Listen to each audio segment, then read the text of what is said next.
We got him. Turn it up. Kick it in. Ron and Brian, where the weirdness begins. Yeah. Hot takes dropping like a brick through glass. Deep cuts, dark jokes, nothing sacred on the broadcast. Quote in the comments, chanting every line. You're tuned to the truth that you'll never find online. Come on. It's the glow of Ron and Brian. If you're in, you ain't ever going quiet. Twist that dial, let the whole world hear it. Two sharp minds in the bad influence spirit. Hey, glow of Ron and Brian. Welcome to the ride, you're inside it now. And good evening, everybody. That's right. You are inside the Cult of Ron and Brian podcast, episode 417. We are hopeful for a solid glitch-free show. I'm looking at myself on YouTube right now. Not too bad so far. We're hardwired in versus the Wi-Fi. And we'll go from there, Brian. More importantly, Brian, how the hell are you? Oh, I'm doing great. It is, listen, this summer is flying by. July is already behind us. We've got August already. We are in the first week of August. I have a little trip with my lady coming up in the upcoming days, which reminds me, we may need to reschedule episode 418, if you know what I'm getting at. But more importantly, Ron, is that I'm here for you for the next hour. I am just going to stand across the internet aisle, look deep into your eyes, and I just pray you don't glitch. Same here. We sadly only 1 month left in Hot Podcaster Summer. Hot Podcaster Summer. As you longtime fans out there know, it ends Labor Day weekend. So make the most of these last 4 weeks, people. I mean, you should make the most of every day, Brian. I think if there is one takeaway, I mean, the first takeaway is the work is so important. But I would say after that, make every day count. Live life like you're dying, Brian. I like to remind myself that every day that I'm alive is one day closer to my death. So I try to make sure that I get something out of it that has made my life somewhat better every single day, not just the days that I get to spend with you. All right. Well, fantastic. This is going to be a great night, and we start things off as we always do with Drink of the Week.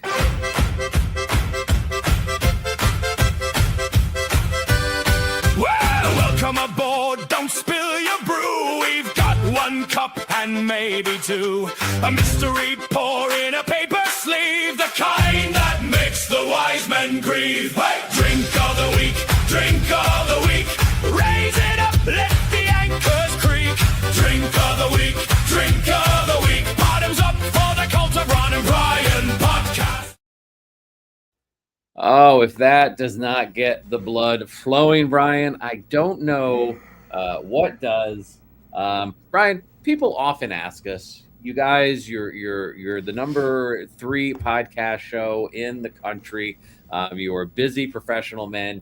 How do you manage to stay in such fantastic shape? And Brian, I think that's because we make smart choices from time to time when it comes to our beverages, and hence this week's selection, again, from Levante Brewing Company out of Westchester, Pennsylvania. This is Lightly Cloudy, their low-cal IPA, their grapefruit version. This is 110 calories, 4 carbs, just 4 carbs, just 4.2% alcohol by content.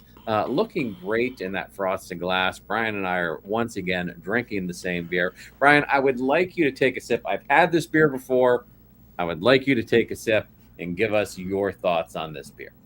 Before I do that, as someone who has had this beer before, I would like to ask you just one question, which is, What do you think I'm going to say about this beer? Because when you normally send me beers, I know that you understand I am not an IPA drinker. I stay away from them. They taste like I'm drinking, the liquid that runs down my butt crack when I'm on my minute 40 on the elliptical. Mixed with some coriander and some lemon shavings. But more importantly, I know that just got you excited. Do you think I'm going to like this beer? I think so. I think you're going to find it's not, it doesn't taste like your typical IPA. I think you will find it crushable. I think you will find it's a perfect beer for Hot Podcaster Summer. Hot Podcaster Summer. So without further ado, Brian, take a sip and let us know what you think. I mean, you did love their Escalante Mexican-style lager last week. It's a quizzical look. He's going in for a second sip right away, folks. Good. All right. This does not taste whatsoever like an IPA. Whatever that hoppy aftertaste that is traditional with an IPA, not present with this beer. You Right. absolutely get that citrusy grapefruit flavor, but none of that bitter aftertaste. Ron, once again, I want to thank you. And you know me, I don't hold back my thanks. You do not. When you do a solid for me, I always pay my respect. You have turned me on to a lovely low-calorie beer. And you know me, I like to go all calories. I feel like I'm being cheated if I don't get all the calories that I've been promised by the 3,000 years ago. So this beer, I'm gonna enjoy for the rest of the show. All right, outstanding. Well, let's keep things rolling. It's time for Beef of the Week.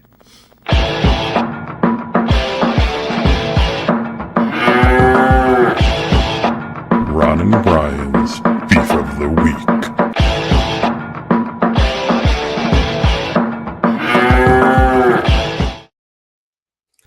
Brian, what's bothering you this week? All right, I'm going to have to be very careful how I parse my words here, Ron. We all know the building next door. We've spoken about it. I've complained about it for going on 2 years. It has The one that they have constructed since you moved into the Ivy Tower, the one blocking your beautiful correct. Early July, people started moving in. Maybe late July. Couldn't tell the difference. I blacked out most of the past few weeks. But recently, I have been starting to see an influx, an increase in undesirables next door. Literally, bringing down property value of the neighborhood, causing me to be concerned with my quality of life. When I say undesirables, Ron, you obviously know what I'm talking about, and that is spotted lanternflies. They are back. They are back. There is something about the landscaping that they put in across the way. I don't have any spotted lanternflies on my building, which is literally just across from the parking lot. However, when you cross the street, it must be the fact that it's new. There's new bushes, new plants, probably perennials, whatnot.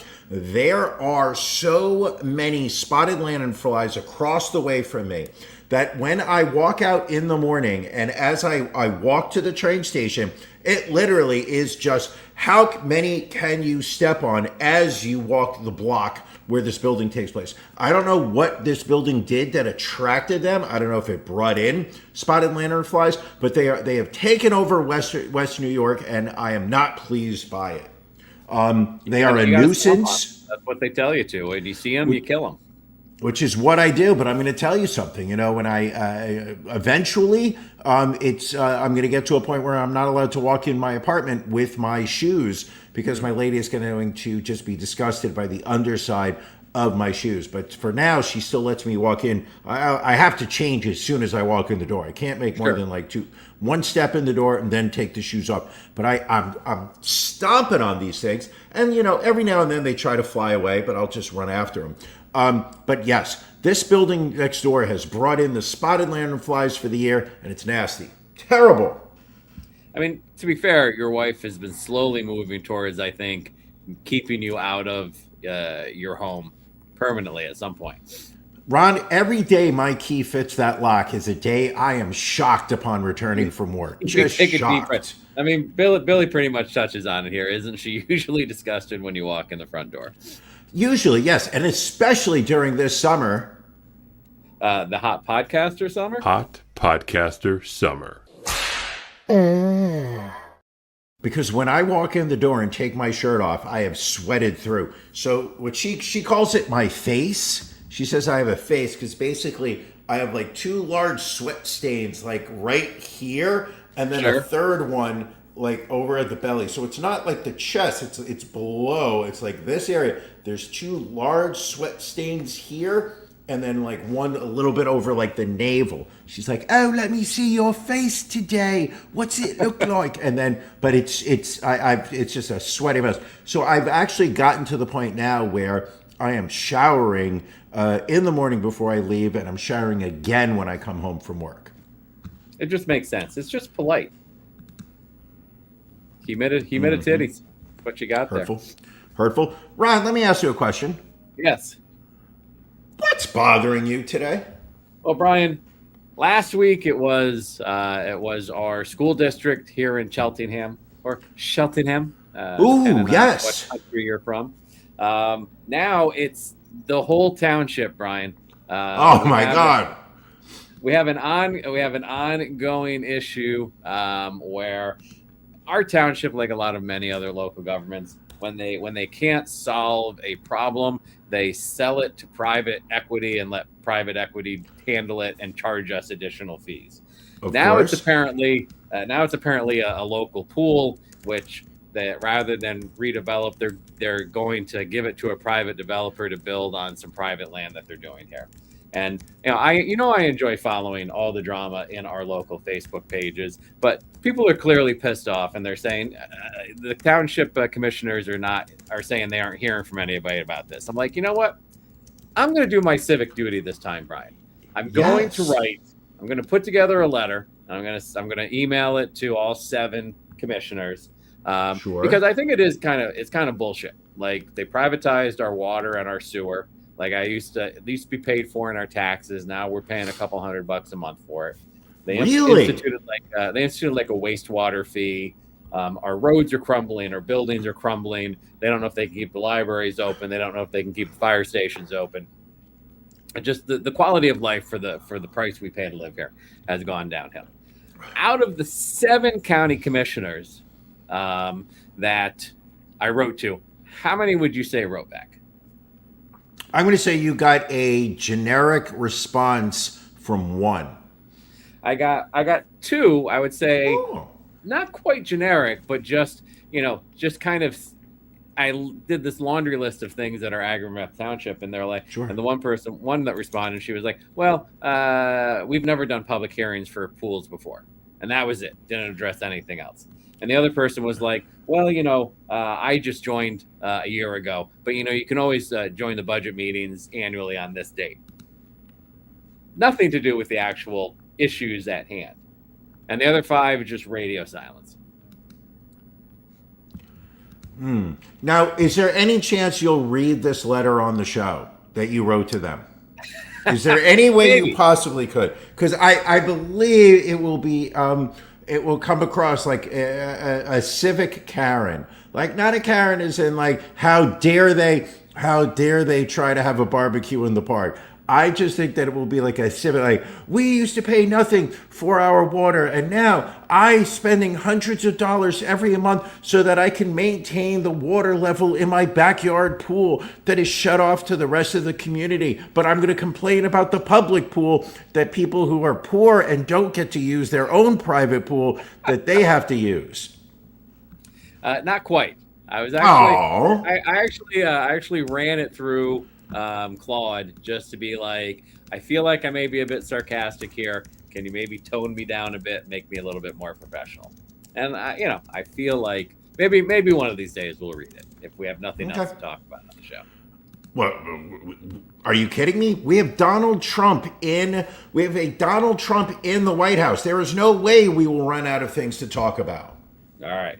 Well, let's get into our stories of the week, Brian. These are the stories we grab. We want to make sure we get out to the people. These are the stories that we love so much. Brian, what is your story of the week this week? Once again, as always, I would like to point out that we are going to the state of Florida, where high-level cuisine, where high-level cuisine, as we like to say, is at a peak at the Class Soiree Steakhouse. Where in Florida is this? This is in Hollywood, my old town. I used to live in Hollywood, Florida. The Class Soiree Steakhouse in Hollywood, Florida, which is about 21 miles north of Miami. Only 20 if you're on I-95. Ha ha! That's a joke for you Florida drivers down there. Ron, you'll get it. Anyway, the story I have for this week is, listen, people, if you thought Florida was a classy place, if you thought Florida was exactly what you were going for, this is a true Floridian story, because Class Soiree Steakhouse has turned clothing optional into a monthly business model. That's right. On the first Monday of every month, chef slash owner, so he owns the place, then runs into the kitchen and makes your steaks. Murad Ali, he hosts a 5-course nude dinner where about 20 guests are clothing is optional here. Up to 20 guests will strip down in a private area, while all the servers and chefs will stay fully clothed. Tickets are $250 for men, $150 for women, $300 for couples. Right. And they've already got the dates booked out through March 2027. That's right.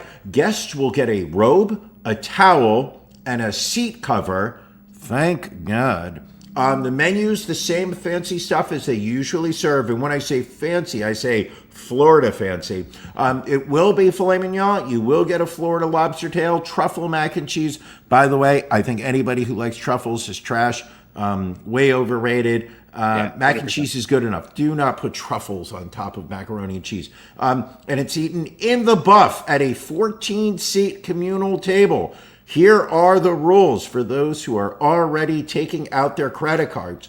Sorry, Ron, I know this one's going to disappoint you. No one under the age of 18. You have to sign up for this. You have to be you've got to be an adult. You have to be a legal adult in the eyes of the law. Also, another one you're going to, maybe, Ron, I don't think this meal's for you. Here's another rule.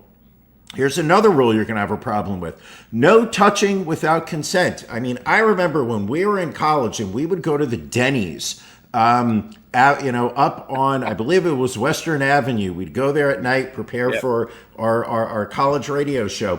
I remember you would sit there and you'd be like, listen, the only reason I come here is to touch the waitresses without consent, because they have to come to our table. So, as she's as sweet old Miss, whatever her name was pouring our coffee, you'd give her a couple slaps on the behind. This sound's gotta stop. Anyway, back to your story of the week, bro. Sorry, Ron, I got carried away. Yes, so no touching without consent. The hostess, Toshiba Hart, says that she goes nude too and calls it a gathering to get to know people, quote unquote, in the lifestyle. So if you want to mix nudity with your cuisine, that is the place to go. And if you sign up for it, please let us know. Ron, I know that you have a work trip down to Hollywood, Florida coming up in the next couple of weeks. I'm hoping you can time it and tell us about your stay at Class Soiree Steakhouse, Hollywood, Florida. Seriously though, would you have any desire to eat a meal in the nude? No, not at all. Not even at home. Right. At home, I'm in t-shirt and shorts all the time. All the time. Even in your home. And that's normally I go naked when I'm in somebody's house, but your home I show respect. Exactly. You respect my queen. You don't respect me. Of course. I definitely don't respect you. You know what I am respecting is your internet. Jesus Christ, you haven't glitched once. All right, good. Well, the hardwiring seems to have helped. Ron? Yes. What's your story of the week? Brian, this is being referred to as the Costco jealousy murder. A 22-year-old Costco employee in Issaquah, Washington, is charged with second-degree murder after allegedly ramming his motorcycle-riding coworker with his car and killing him over a hug. Tyler Sorensen, in the inset photo here, reportedly had an obsessive infatuation with fellow Costco worker Samantha Peterson, whom he called his ex-girlfriend, even though the two never dated. When he saw Peterson hug 20-year-old coworker Jonathan Langdon in the parking lot, Sorensen texted friends a photo of the two hugging along with, quote, "My blood is boiling." He then waited 10 minutes for Langdon to leave on his motorcycle, tailed him in at high speed, and allegedly swerved into the back of the bike, launching Langdon into a street sign. Langdon died at the scene. Surveillance video captured the whole thing. Sorensen got pulled over for speeding on his way home. The trooper had no idea a fatal hit and run had just happened nearby and only turned himself in after his dad found out and made him do it. This photo right here shows the car knocking the motorcycle, which flew, and you can kind of see the street sign there on the sidewalk. Sure. If you watch the video, dude goes full speed, full body into that metal pole. Really? Yes. Ron, let me ask you a question, because I remember when you were up in the Capital District, I believe you were working at Sears in the Cohoes Mall. Was it in the Cohoes Mall? Rotterdam Square Mall.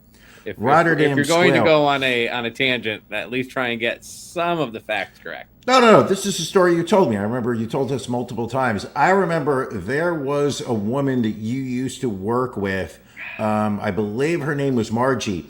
And I remember there was a little love triangle that was going on there. But I don't recall you ever resorting to running over the cow that she was interested in. I don't recall you ever driving over the animals. No, I feel like murder is not good for any reason. Especially you're 22 years old and now you've thrown your life away. Yes. Well, have you really thrown your life away in the grand scheme of things? What was his life really? What did he have to really look forward to? Good point. Well, we'll see. We'll see if there's any follow-up to that story. There we go. Listen, we are flying through. We're at 22 minutes, people. 22 minutes, and I have barely said a word. This is incredible. Ron has not glitched. This could be the show of the summer. Hot Podcaster Summer. All right, Brian, we're going to go down to West Virginia now. This could somewhat, I think, fall under our fuck around and find out category. This photo here is of Pastor Alvin Christian, who runs God's Storehouse Food Bank in Bluefield, West Virginia, which has fed over 800 families a day and 8,000 unique families a month across 4 counties. Now, the shelves are completely empty because Christian decided he can't accept donations from Feeding America, the massive nonprofit food bank network, after learning that they've partnered up with LGBTQ plus organizations.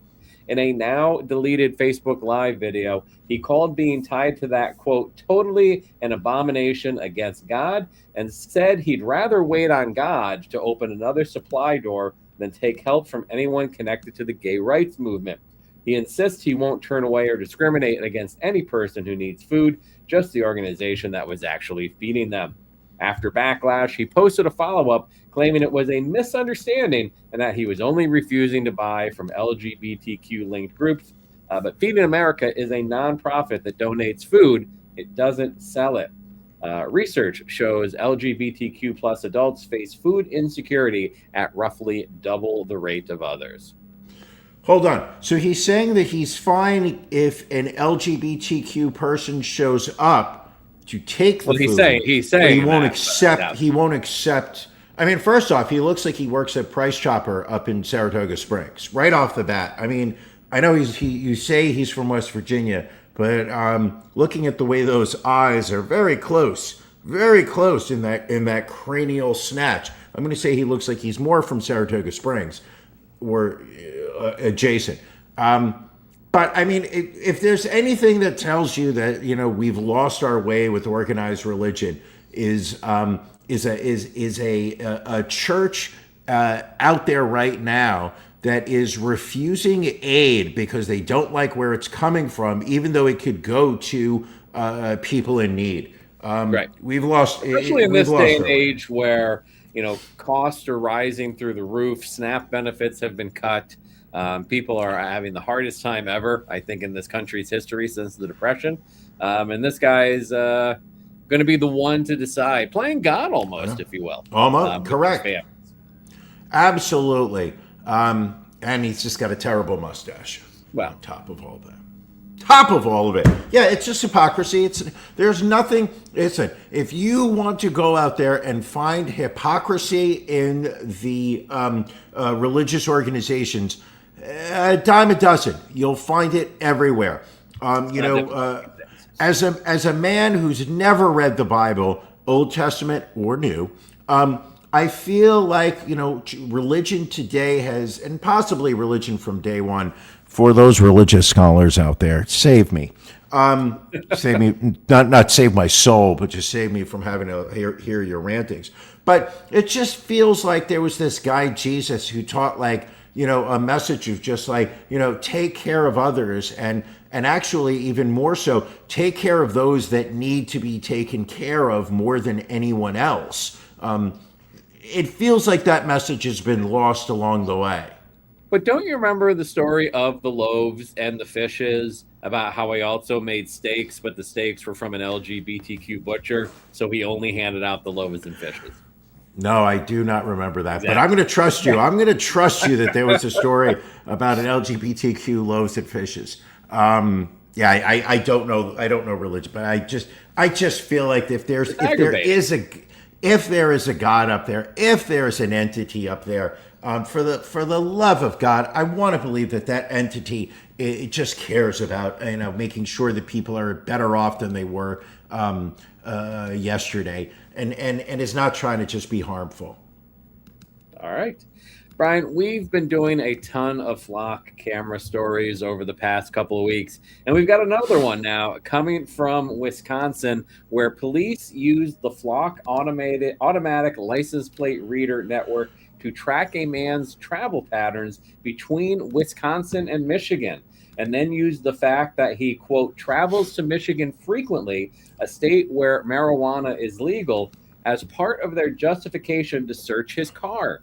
The court complaint against Edward Abrams Phillips, who was originally wanted on a bail jumping charge tied to domestic violence allegations, literally states investigators tracked him hitting flock cameras heading into Michigan, quote, a known source state for marijuana, then used a coordinated stop when he crossed back into Wisconsin.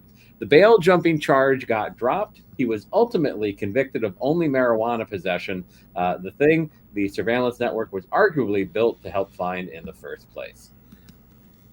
So busting someone for marijuana is more important than addressing domestic violence in the state of Wisconsin, apparently. Of course. I mean, the whole idea, listen, I'm sure that this is from a Wisconsin perspective, that this is something that they actually have to worry about, is the fact that people just driving out of state, purchasing marijuana legally in neighboring state. Did you say it was Michigan? Michigan, I did say that, yeah. And then driving back into the state. I believe in Michigan you need a medical marijuana card, if I'm not correct. No, you don't think it's not recreational marijuana there yet? I don't know. I know somewhere in one of my many travels there was one state that said it was legal, but then required a medical card. I remember they used to do this with alcohol sales in a much more low-tech way between New Jersey and Pennsylvania when I lived in my old house, because there was a liquor store right before you would cross over the bridge from New Jersey into Pennsylvania, and New Jersey state troopers would literally see if there were any cars with Pennsylvania license plates in the parking lot. They would then chalk your tire, and so that way when you were driving across the bridge into Pennsylvania, the Pennsylvania cops would see the chalk and then pull you over and search your car for alcohol, because it was illegal to take the alcohol between the two states. Wow, sons of bitches! Yeah. How many times did you get stopped? Someone warned me, and so I was like, they were like, but if you just see chalk on your tire, just wipe it off. So I never saw chalk on my tire, but it just seems like, it feels like there are bigger crimes out there to be prosecuted in New Jersey, in Pennsylvania, in Wisconsin. Like, again, Sure. you've got this guy jumped bail for domestic violence, but they're like, that's not quite enough to arrest him on. Let's see if we can get him on a weed charge as well. Sure. Weed. Hey man, you got some weed? Sorry, I apologize, Ron. Sometimes I take the show into a little into a dangerous area. By the way, we go to the bottom of the first in San Diego, no score. So all those people that bet your fees in the Houston San Diego score, you need a run in the bottom of the F. You need a run. Your fees are challenging things to bet, no question. Fuck.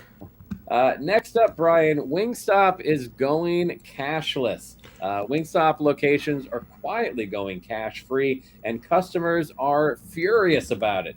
The chain built its first, quote, restaurant of the future cashless prototype back in 2022 in Dallas with kiosk ordering, QR codes, no cash accepted at all, as part of a stated goal to digitize 100% of transactions. A viral clip resurfaced the issue, an employee taping up a sign at an unnamed location saying cash is no longer accepted, card or app payments only. Reactions are split, with some customers being livid, saying I'll never eat there again, while others pointing out it cuts down on theft and robbery risk for cash handling employees. Ron, we are going to a cashless society. It is predetermined. The powers that be, the Trilateral Commission, the Center for Foreign Relations, the Rothschilds, the Bilderbergs, they want to be able to track all financial transactions. This is why all of your currency needs to be on the blockchain. So that it can be properly tracked as it transfers. It is only a matter of time. All joking aside, and I'm not suggesting that anybody tries to mug you. Is God bad? No. I don't need it wing. I don't think I've never been to a Wingstop. No, I've never been to one. When you're in the ivory tower and your migrant servants are cooking up the finest foie gras, I can imagine, why would you stop at a Wingstop? Listen, we make our own cappuccinos and lattes and mochas here in the ivory tower. We don't have staff serve them to us. But no, I've never been to a... I am not that big of a fan of wings. Like, I enjoyed wings when I was in college, but as time went on, and I know, ultimately, I'm only giving you ammunition here. Oy, that's going to be a clip. I'm a lazy eater. I don't like having to eat off the bone. And I know, Ron, you are Mr. Philly adjacent, gated community, private pool kind of person here. You're going to sit there and be like, oh, I love a good ribeye on the bone. That's where the meat is the tenderest, is the bone. I don't like having to sit what I was thinking is, going back to college, the word on the street was that you loved the bone. You loved getting meat on the bone as often as you could. But why don't you just have some boneless wings then, if you're that lazy?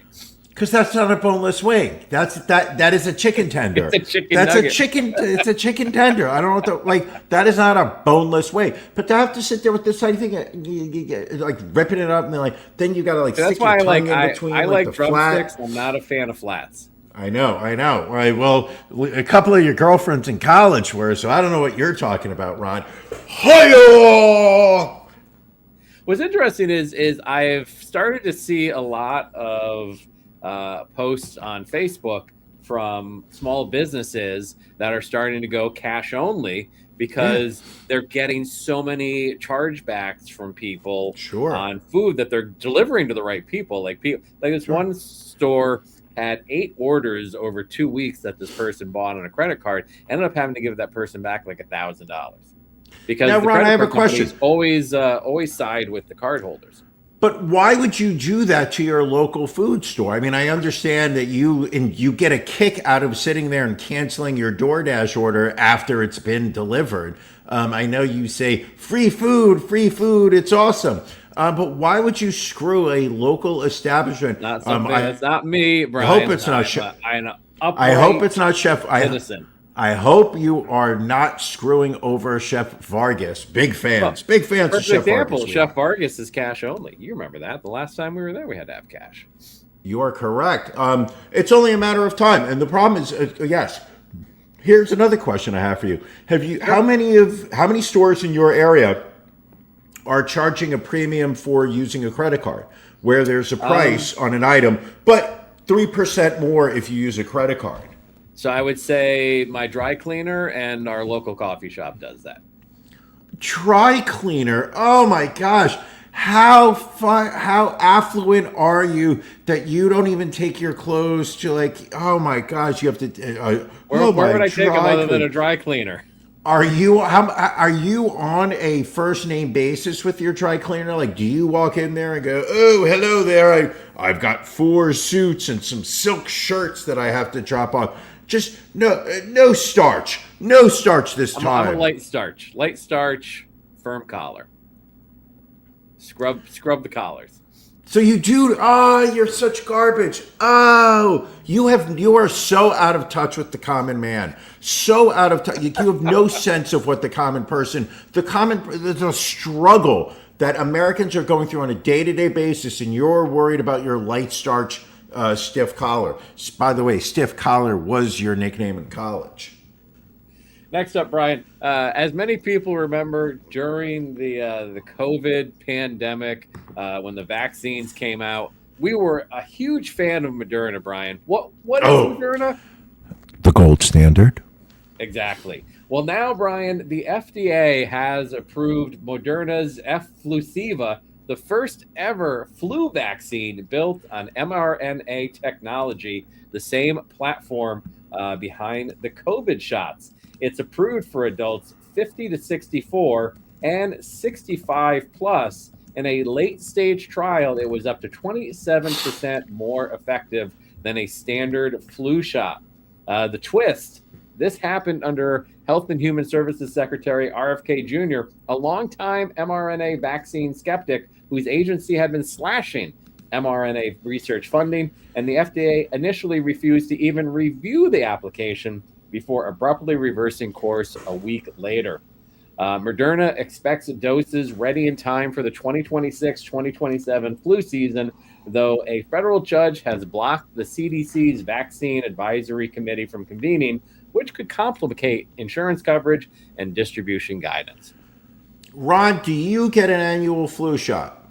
I have started to get an annual flu shot, yes, over the last Do you few think years. that has anything to do with the shaky hand that you've said has really started to bother you over the past couple months?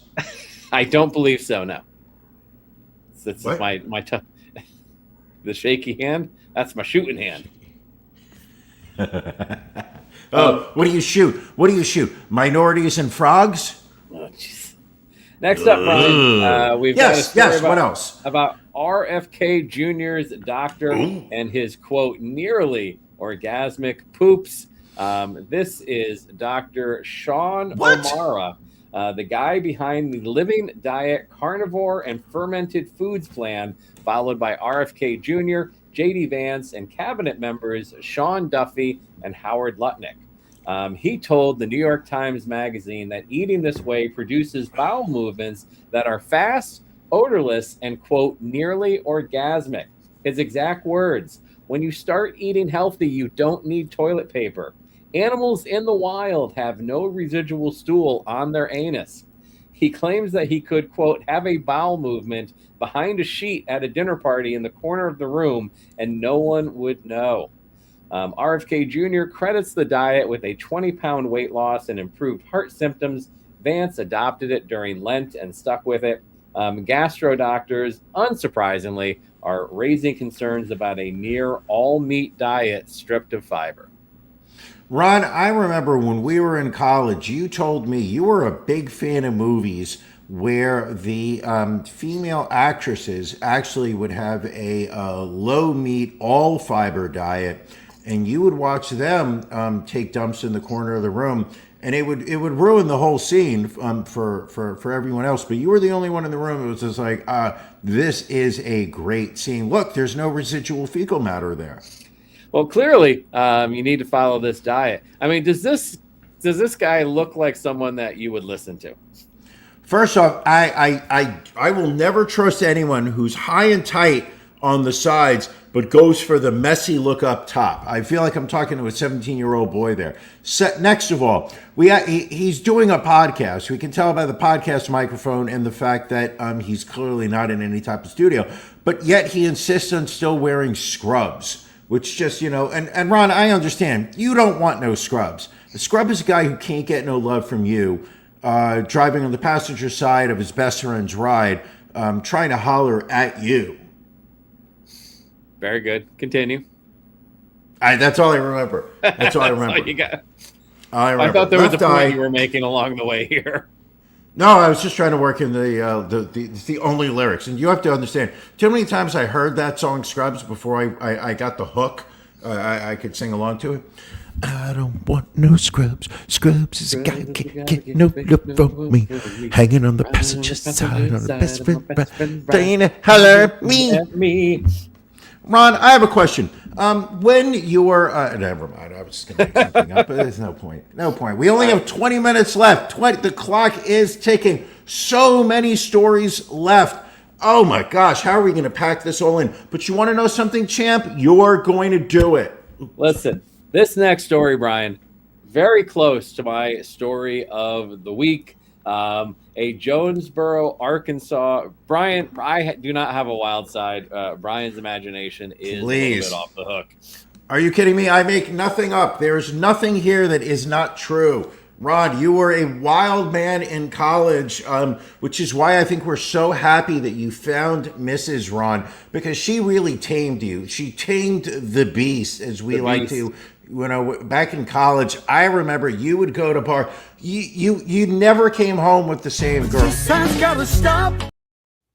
Anyway, a Jonesboro, Arkansas woman by the name of Corey Partovi, age 37, was arrested after going door to door claiming to run a, quote, drug take-back program on behalf of St. Bernard's Medical Center and collecting people's leftover prescriptions medications.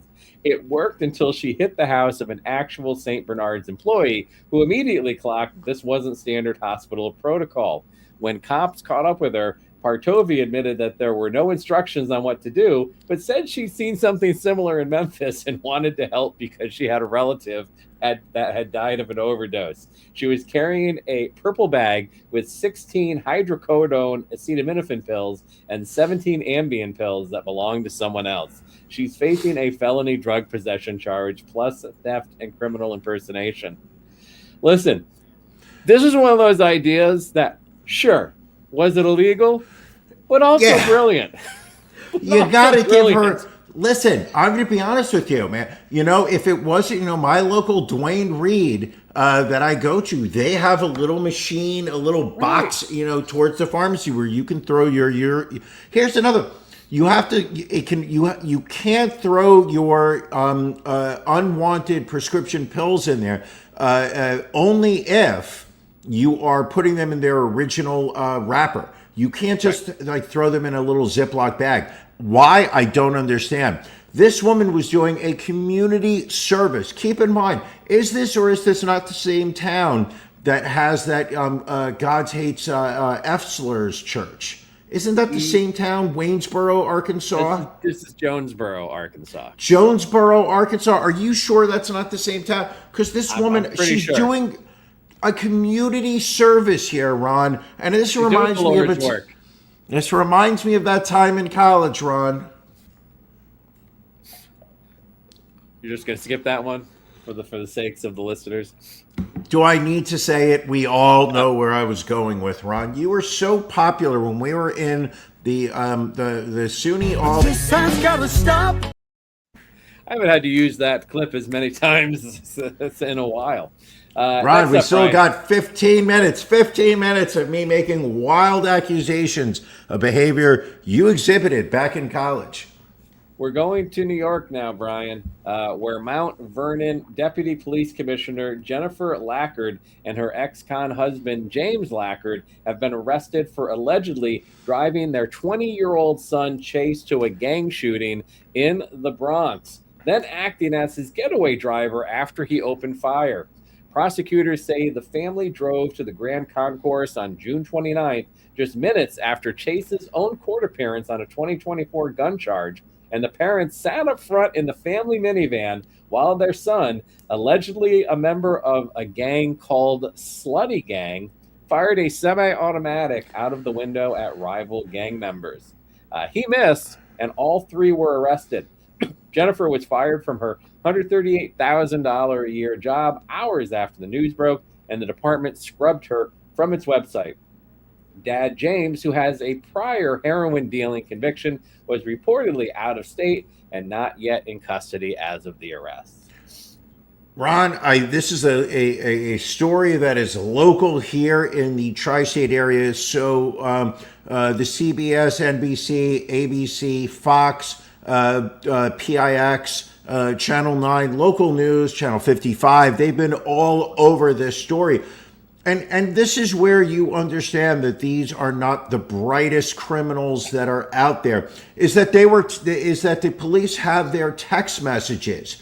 So they have text messages from the mother to the son in the lead up to the shooting, giving instructions to the boy like, well, you can't just stand outside the courthouse all day long shooting. You have got to sit there. You have to hide in the car. You got to run out. Another aspect of this story is that the son was in court earlier that day for a unrelated gun charge case. These are not smart criminals. Ooh. It's interesting though, because it's normally nice to see families do things together, but true. Clearly, it feels like there should have been some parental guidance here that maybe is missing. What's wrong with using WhatsApp? Why are we still texting criminal activity, people? This is 2026. WhatsApp, you've got Telegram, you've got Signal. Listen, doesn't the White House use Signal now when they're doing their? So. Yeah, I believe these are Keg's Breath or whatever his name is. Hegseth. These are apps on your phone that provide security, end-to-end, encryption. Don't use text messages when you're talking crimes here, or when you're talking nerfies in San Diego. That's right, people. I just lost $7.50 betting on a Yerfie in San Diego. Stupid dummy. All right, Brian, we're going to go back to Florida for this next story, where a dispute over a prime lobster diving spot off Fisher Island, Florida, turned into an attempted murder case. Michael Joseph Simpson, age 51, who reportedly served on a Miami-Dade boating safety task force, allegedly sped his boat towards another group's vessel, circled it, then got into a shouting match over who was, quote, in whose spot. When an 18-year-old diver was underwater using a Brownie's third lung surface air system, Simpson allegedly threatened to shut it off, then swam over and did exactly that while the teen was submerged. Witnesses reportedly screamed, "We have a diver down there, you a-hole." The diver got tangled in his air hose and anchor line before his boat's captain jumped in and pulled him to safety. Simpson was charged with attempted murder. A judge later reduced it from felony to second degree. He has been released on $10,000 bond and denies any wrongdoing.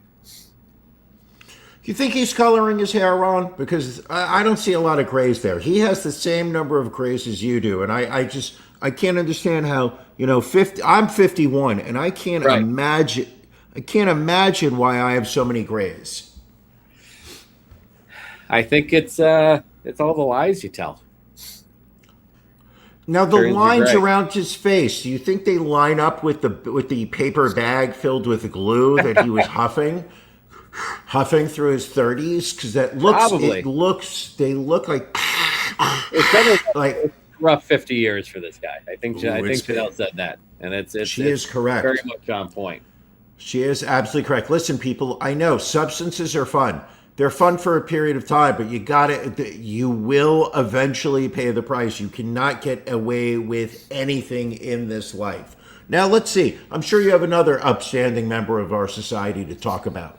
That's all we do, Brian. This next woman, her mugshot's coming up. Her name is Tiffany LaSure, age 35. She pled guilty to misdemeanor child endangerment after allegedly injecting fecal matter into her hospitalized child's IV line at Nationwide Children's Hospital in Columbus. Not once, Brian, but twice. The child had been admitted for injuries suspected to be from prior abuse. Hospital staff caught the first instance on surveillance video, started monitoring her closely, then caught her again 2 days later.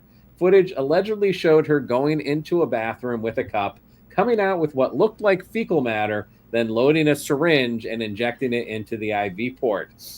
She was arrested at the hospital. Despite the disturbing details, she avoided prison. She has been sentenced to 3 years of probation and ordered to comply with her ongoing child services case. This woman should never have this child around her again.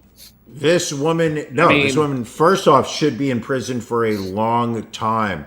Also, and I'm just going to say this, but I think she would be a starting defensive lineman for the prison football team. I mean, I know they are trying to introduce football into the women's prison system. I think we're talking maybe a right tackle. I'm not sure. I don't want to say I don't see this woman being a linebacker. I think she's right up on the line. I think she's trying to push the lineman back to prevent that. She's rush not overly game. mobile. She doesn't have a lot of left-right movement. So you gotta. I'm thinking center. I'm thinking nose tackle. Ooh. I'm also thinking this, Ron. Got a question here. When they say that she came out with fecal matter to inject, to inject something in, are they taught? Is it a solid? Is it a liquid? What is the form? Is she walking around with one of those little plastic what are you injecting in? How do you do this? We don't judge. We don't body shame. But I'm doing it for 51 minutes. I'm looking at her and I'm saying this is not a woman that has a lot of solid bowel movements. No, this woman is eating. This woman is complaining about Wingstop going cashless. She is, yes. She is slamming her hand down, saying that there is no way that she's going to let the government know about her Wingstop charges. I'm going to guess. I'm going to go out on a limb here, and I'm going to say lemon pepper. She likes her wings lemon pepper. Likes her lemon pepper peppers. Absolutely, and she's not going boneless. She wants the whole bone. She is cleaning those things off. Oh yeah, absolutely. She's one of those people where you put the whole wing in the mouth and comes out and it's just clean. We've all seen those videos. Just soft serve. Disgusting. What do you enjoy? I just can't. I mean, I right off the bat. I mean, it was the gist I got from the story. This was her kid that it was happening. That she was doing this. Her kid in the hospital because of injuries suspected to be from abuse already, and she's injecting this kid twice with fecal matter. Now, when do any jail time? When do we watch the Netflix documentary? Because they're working on one. Ooh, that actually reminds me of a question to ask, which is, what are you watching? What am I watching? So I attempted to watch the new gay porn. The new movie, The Last House on Netflix. So it's a sci-fi. I got an hour into it and not very good. Okay. But what is good, watching the show Furious on Hulu. It is Furious. It's about police and FBI attempting to track down this female serial killer. It's starring the woman who played Fiona on Shameless. But very, very good so far. I would give it 2 thumbs up. And it's on Hulu, you said? It is on Hulu. Hulu? Okay, Hulu. I'll give that a shot. Lola Pettigrew. I looked back on the week, could not think of much that I watched, and then I remembered something. I watched on Apple TV. Now, keep in mind, I'm watching a lot of, nothing one-offs. staying current on Silo on Apple Right. TV, keeping current on Lucky. Are you watching Lucky with Not Annette watching it, Bening? but it's on the list. Wait till it's done. It's a fun watch. Yeah. Is it going to win an Oscar or an Emmy or a Tony or Might win an Emmy. Don't think it's eligible Grammy? for those other ones. no, not at all. It's an interesting story. It'll keep your interest. Still watching that, as well as Life, Larry, and the Pursuit of I Happiness do on have to, I do HBO. have to watch that. 7 episodes. They're all a half an hour. They just aired the last episode, so it's don't watch them all at once because you'll wipe yourself clean. You'll shoot your load, and you won't have enough time to build up again. However, I'm also going to say I watched a very interesting documentary on Apple TV called John Lennon: Murder Without a Trial. Never saw it advertised. It's just buried on there. The announcer is Kiefer Sutherland. God, that guy's voice is velvet. I could care Yes. less.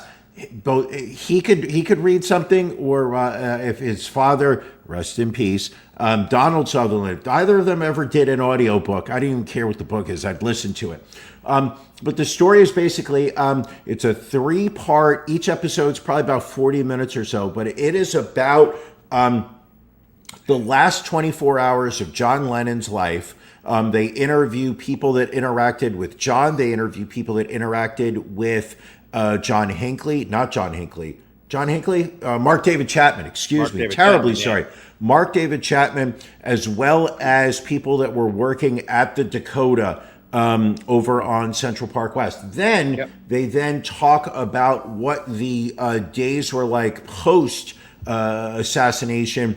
They're interviewing police officers that were working in the precinct where they brought Mark David Chapman, the doctors who were at Rikers Island where they brought him for psychiatric testing. Because one of the interesting things here was that this was the period of time when innocent by insanity was becoming a acceptable defense. Prior to that, earlier on in the 70s, it was not. You could have been a complete whack job out of your mind, thinking that you could open up a Quiznos franchise and make money. And they would sit there and be like, listen, it doesn't matter. You're still guilty of this crime. But this was a period of time. Really interesting documentary. Landed upon it last night, watched all 3 episodes as my lady slept. It was a very interesting watch. All right. I will have to check it out. Well, thank you for that. Next up, Brian, Miss North Carolina USA stripped of her crown. This is Brittany Boltonhouse. She had been crowned Miss North Carolina USA back in June. She was stripped of her title just weeks later after allegedly racist social media posts resurfaced, reportedly made under the alias Sosa the Stallion between 2017 and 2019, allegedly including use of a racial slur. Organizers didn't specify the content publicly, but the Miss USA chairman and CEO Tom Brodeur said the organization has zero tolerance for, quote, racism, homophobia, transphobia, nor language that strips any person of their dignity. He said Boltonhouse apologized, but, quote, that does not undo the harm and does not change the outcome. First runner-up Maya Hadley will represent North Carolina at the August 27th Miss USA pageant in Miami. Boltonhouse has since suggested in an interview that her Mormon faith and conservative views may have played a role in the decision. Because she's got to be a victim, I guess. What do you say here, Ron? I know you were a big fan back in college of going online and using your social media platforms for hate speech against all different types of minorities and genders. That was not happening. You were smart about it. I remember you bragging to me, being like, I don't use my real name. This will never come back. Do you think this is something where, and I read the article, she stepped forward and said, hey, listen, this was done during a period of time where I was less enlightened. I apologize for my they're still stripping her of the title. Do you understand? I mean, what is your take? I've heard some rumblings of the podcaster association threatening to take away both of your championship belts because of statements you've made on social Brian, media in the past? they will have to pry these belts out of my cold, dead hands. Damn it.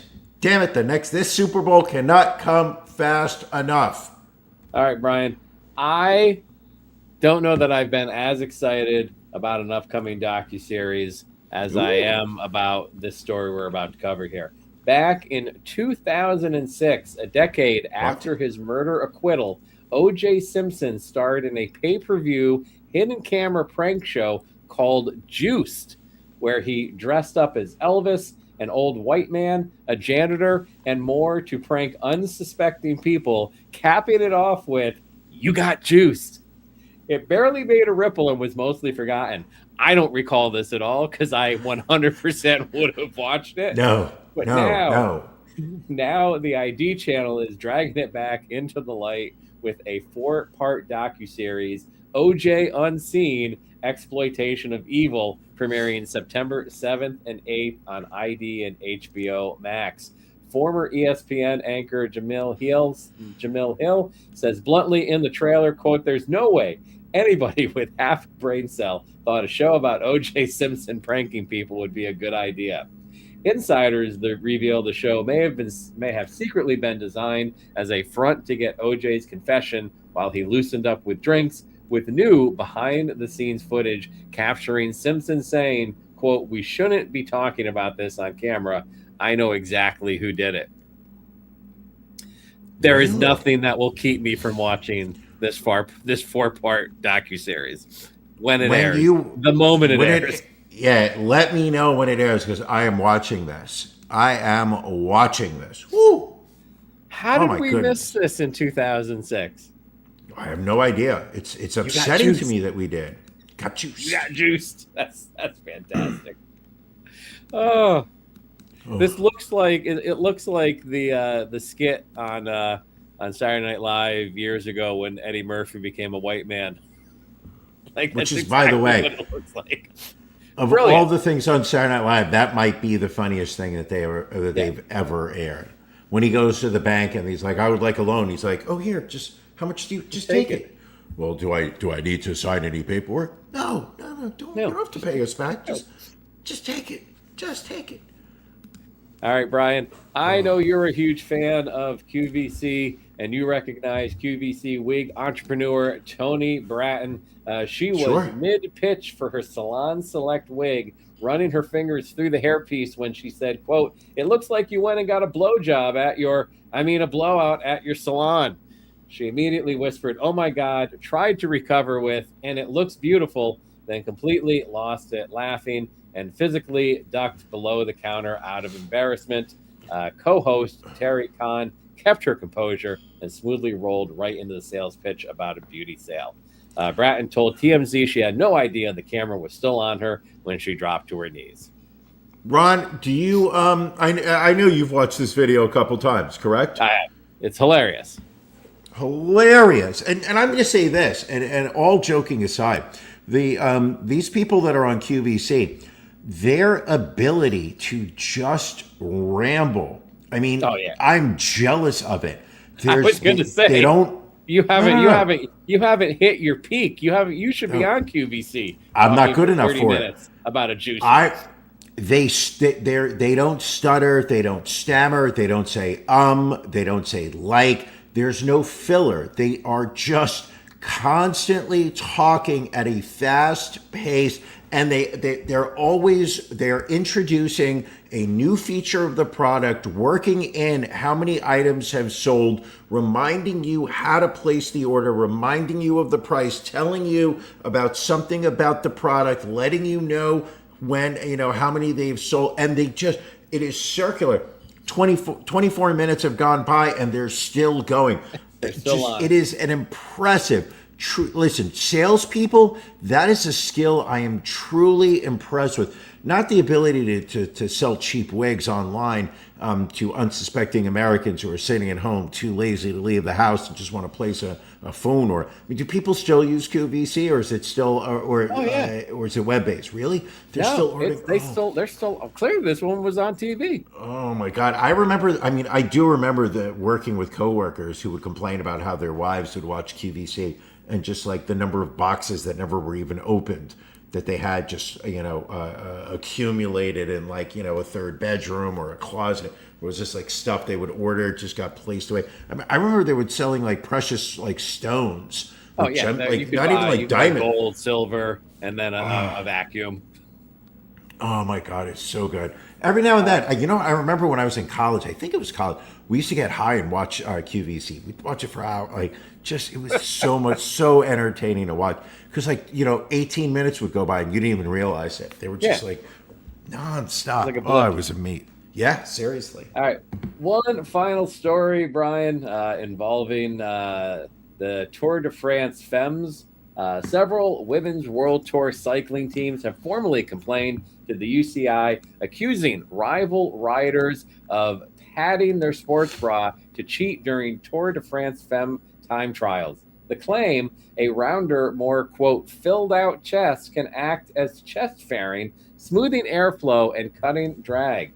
A professor of aerodynamics found it could shave up to 3.6% off air resistance, or roughly 0.78 seconds per kilometer.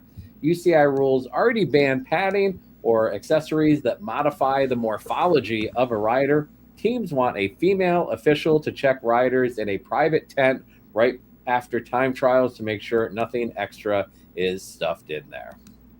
Wow. I wouldn't think that the type of bra somebody wore would help decide speed. Whew. All these things we learned, Brian. Ron, Brian, when you were in college and you used to participate in the women's bicycling contests. Sorry. Anyway, so folks, we are about to wrap up this episode, but we're not done yet, because as our Patreon subscribers know, we do an additional half hour of content at 9:30. It's called Cult of Ron and Brian After Dark, and you can join us by going to cultofronandbrian.com, clicking in the upper right-hand corner, and becoming a Patreon member. You join at the $10 a month level or higher, and you can join us live 9:30 Sunday nights. It's going to be a good time. It's the saucy, sexy stories that we're not able to cover. I think the bra padding probably is the most we're willing to push the needle before getting kicked off of YouTube and Facebook. Correct. We don't have to worry about these restrictions on After Dark. So do yourself a favor, do us a favor, sign up for the Patreon and join us there. It's just a nice way to support the show. We are doing an hour free every week for the fans. A lot of, we don't take any ads. We're not doing any ad reads. There was a period of time, Ron, where I was trying to get, sponsors for the show.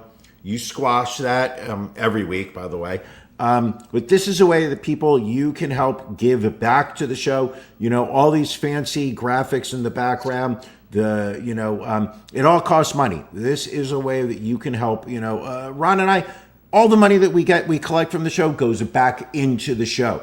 Better graphics, better audio, in Ron's case, better internet.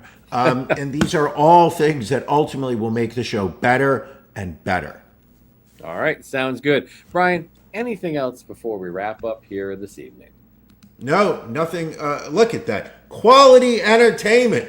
And calling us gentlemen, clearly, in the wrong room. We are quality entertainment. I think I might, maybe we should put that on my business card. Quality entertainment. All right. All right, let's do this. For joining us, folks. We will catch you again, maybe next week.